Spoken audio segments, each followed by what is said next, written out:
دو چار پوائنٹس میں آپ کے ذریعے گورنمنٹ کی نوٹس میں لانا چاہتا ہوں. ایک جو بجٹ میں سگنیفیکنٹلی ڈیکریز کیا گیا بجٹ ایلوکیشن میں جموں کشمیر کے حوالے سے تقریباً 1000 کروڑ روپے کا ڈیکریز کیا گیا. یہ اس کا جواب ابھی بھی نہیں ملا, بجٹ کی سپیچ میں بھی نہیں ملا, ریسپانس میں بھی نہیں ملا کہ ایسا کیوں کیا گیا, جبکہ جموں کشمیر جیسا کہ آپ جانتے ہیں لاک ڈاؤن سے پہلے بھی لاک ڈاؤن سے گزرا ہے. 2019 میں جب 370 ہٹایا گیا, ایک سال تک وہاں پہ گورنمنٹ امپوزڈ لاک ڈاؤن تھا, تو ہر کوئی انڈسٹری, ہر کوئی سیکٹر جو ہے وہ مشکلات سے گزرا, لاک ڈاؤن سے گزرا, پھر اس کے بزنس بند ہوئے, اس کے بعد کورونا کا لاک ڈاؤن ہوا. تو یہ جو کمپنسیٹ ہونا چاہیے تھا, کمپنسیٹ کرنے کے بجائے الوکیشن جو ہے پچھلے سال سے 1000 کروڑ روپیہ کم ہوا. اس کا جواب نہیں ملا کہ یہ الوکیشن جو ہے کم کیوں کیا گیا, اور بجائے کمپنسیٹ کرنے کی یہ سزا کیوں دے رہی ہے.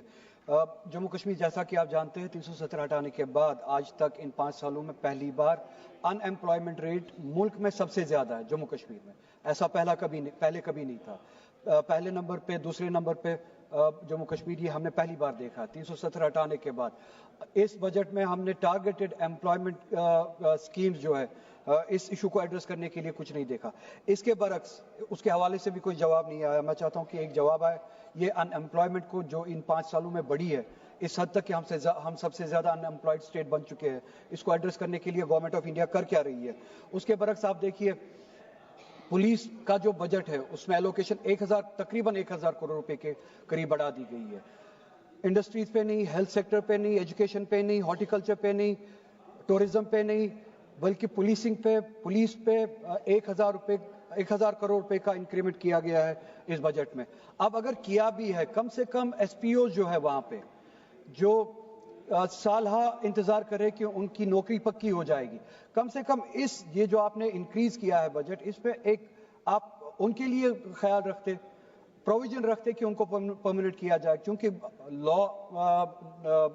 ہوم ڈپارٹمنٹ اس وقت گورنمنٹ آف انڈیا کے پاس ہے, law and order government of India کے پاس ہے. یہ ڈیسیجن یہ خود لے سکتے. اگر اب پولیسنگ کے لیے پیسے بڑھائے ہی آپ نے, کیا یہ کشمیریوں کو ڈنڈا مارنے کے لیے پیسے بڑھائے یا کچھ سہولیت دینے کے لیے؟ اگر سہولیت دینے کے لیے تو پولیسنگ کے ذریعے جو ایس پی اوز ہے کم سے کم وہ انسینٹیو دیتے, آپ وہ پروویژن رکھتے, آپ ان کے لیے آپ ان کی جاب جو ہے پرماننٹ کرتے. ایسا بھی کچھ نہیں ہے. ٹورزم جو ہے جیسا کہ میں نے کہا 2019 سے پہلے بھی جب وہ سیلاب آیا تھا, فلڈ آیا تھا, تب سے لے کے ابھی تک کنٹینیوسلی ان حالات سے گزر رہا ہے. بس ایک منٹ میڈم, ان حالات سے گزر رہا ہے. ٹورزم کے سیکٹر کو ایڈریس کرنے کے لیے بھی, اس کو کمپنسیٹ انسینٹیوائز کرنے کے لیے بھی کوئی پروویژن نہیں ہے.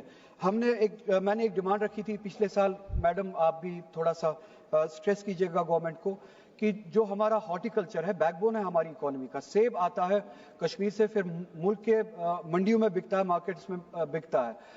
ایران سے سیب لایا جاتا ہے, یو ایس سے سیب لایا جاتا ہے, اس پہ امپورٹ ڈیوٹی لگتی نہیں ہے. کوالٹی ان کی کم ہے اس لیے ریٹ کم ہے. تو کشمیر کی کوالٹی کے مقابلے میں ان کی کوالٹی جو کم ہوتی ہے, کشمیر کے مقابلے میں ان کا سیب سستا بکتا ہے. ہم نے ڈیمانڈ کی تھی اس سیب پہ جو باہر سے آتا ہے اس پہ امپورٹ ڈیوٹی لگایا جائے. کشمیر کا سیب کیا آپ کا اپنا نہیں ہے؟ صرف یہ پولیٹیکل نعرے لگانے ہوتے ہیں. پریگمیٹیکلی بھی کشمیر کی اکانومی آپ کی اپنی نہیں ہے. باہر سے جو سیب آ رہا ہے اس پہ آپ امپورٹ ڈیوٹی لگائے اور اس سیب کو بچائے. 15 سیکنڈز میم. اس کے علاوہ میں ایک اپیل کرنا چاہتا ہوں, پھر سے میں ہوم منسٹر سے خود بھی ملا تھا مگر جواب نہیں ملا. آپ کے ذریعے اس ڈیموکریٹک انسٹیٹیوشن, سب سے بڑا انسٹیٹیوشن ہے ڈیموکریسی کا, اس کے بعد ہم جائے کہاں؟